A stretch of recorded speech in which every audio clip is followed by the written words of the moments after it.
Aloha! This is Pipeline Audio for Kailua Music School, and I want to introduce you to a new series of videos about a subject which to me is extremely important on your journey as a musician, audio engineer, or just living on this planet in general.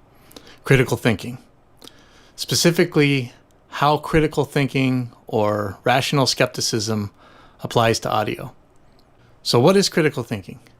Critical thinking is an objective way of looking at a problem, a claim, a belief, or decision you have to make in order to determine the best course of action or decide on the veracity of a statement.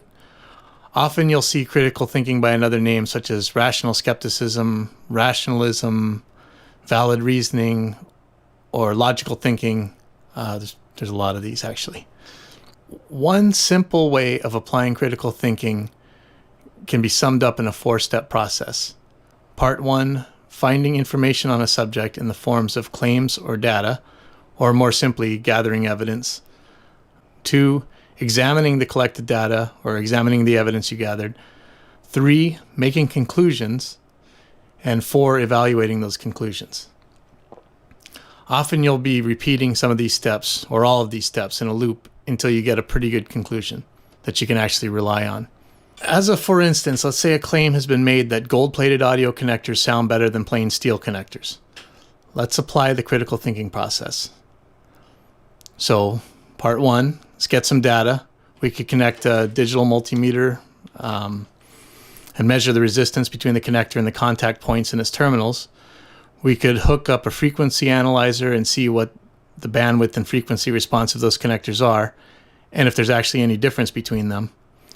We could run a double-blinded ABX listening test and see if there's any perceptible difference between them. And I should say, a lot of times there will be differences between things, but do they actually reach the threshold of perceptibility? That's kind of a big deal. We'll get more into that later. So part 2, after running some tests, we find that some of the time the gold-plated connectors seem to have less resistance than the plain steel connectors, though there didn't seem to be any statistically significant perceptible difference between them in the ABX test. So part 3, summing up the previous steps with the conclusion or statement that we can make about the original claim. We could say that the gold-plated connections seem to be better according to the electrical tests we did, but they don't seem to sound any better on the ABX test. And so part 4, looking back at it, why do they measure different but still sound the same? So go back to the drawing board a little bit.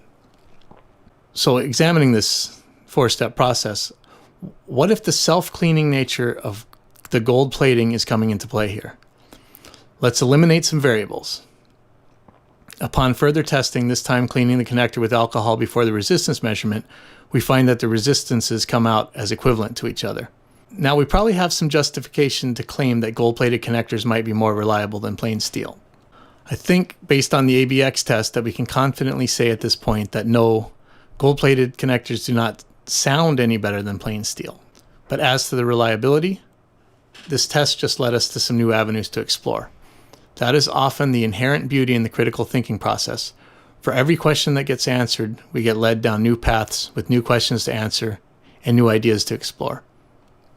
There are a lot of gotchas to be aware of in critical thinking. We are, as human beings, extremely good at fooling ourselves. That's something to be constantly on guard against. In the example above, we could see that the sample size is also a factor. Had we just tested one very good gold-plated connector and one dirty, corroded plain steel connector, we might have had very different results. And were we even answering the right questions with our tests? That's one to think about as well. So why bother learning critical thinking? What does it have to do with audio production, playing in a band, or learning a musical instrument? Let's look at a few reasons and how they apply to your auditory life. 1, how to accurately assess what you think you are hearing. Are you really hearing what you think you're hearing? Maybe and maybe not. Any honest engineer could probably tell you about the dozens of times he or she has made critical adjustments to an equalizer, only to discover later that the EQ wasn't even switched on into the circuit.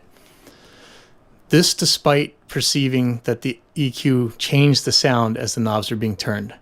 I've seen this a million times. I've done it myself. Maybe you have too. An objective look at whether or not your action has actually resulted in changing a sound will determine whether or not the quest you have embarked upon will actually bear any fruit. Your ears can be fooled by many commonly found effects such as noise, distortion, and masking. Your brain, the final stage of your hearing perception, can also be fooled by something as seemingly unrelated as your eyes. Have a look at the McGurk effect. I have a link in the description of this video. Reason number 2, better mixes. This ought to be the big reason to learn critical thinking, but probably won't be. Knowing what you're hearing, knowing what processes and gear do to your final mix can have a huge effect on what that final mix actually sounds like to the end listener.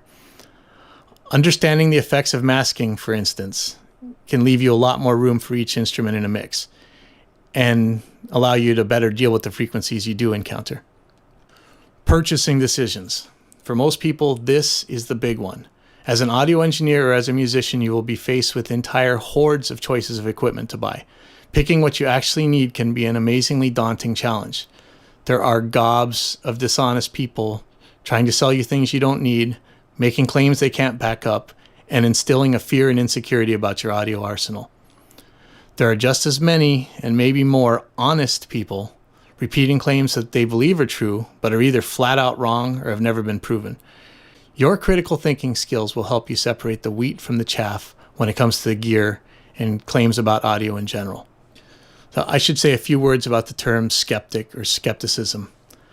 You'll run into these words a lot as you look deeper into the nature of logic and critical thinking. To the detractors, a skeptic is someone who just naysays everything.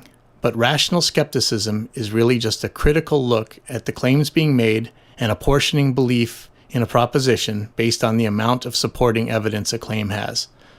A skeptic assigns the burden of proof to the claimant of a phenomenon so as not to get lured down in unfruitful rabbit holes of magical thinking.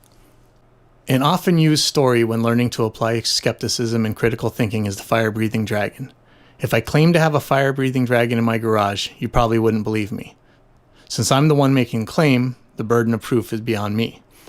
You would most certainly be justified in dismissing my claim. As many brilliant people have said before, claims without evidence can be dismissed without evidence.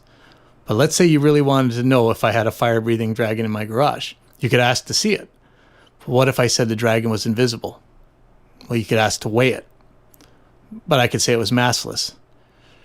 Surely the heat from the fire breath could be measured, but what if I said it was a magical flame that didn't put out any heat? Surely you could hear it, right? But I could say it was noiseless as well. At some point, you've got to ask what the difference would be between a garage with this weightless, noiseless, invisible dragon and a garage without it. A huge part of this whole process is knowing how to determine when there is no there. And just how do you determine that? By learning your logical fallacies. A logical fallacy is an error in reasoning that leads to an invalid argument. When making a claim, the burden of proof is on the claimant. The claimant can attempt to meet this proof by providing an argument in support of the claim. An invalid argument doesn't necessarily mean that the claim is false, just that the particular argument used does not support the claim. You will usually want to check a claim for the existence of any logical fallacies. A fallacious argument can be thrown out the window with haste, and you needn't worry yourself about it. In the next few videos, we're going to explore some logical fallacies in depth and look at their common use in the audio business.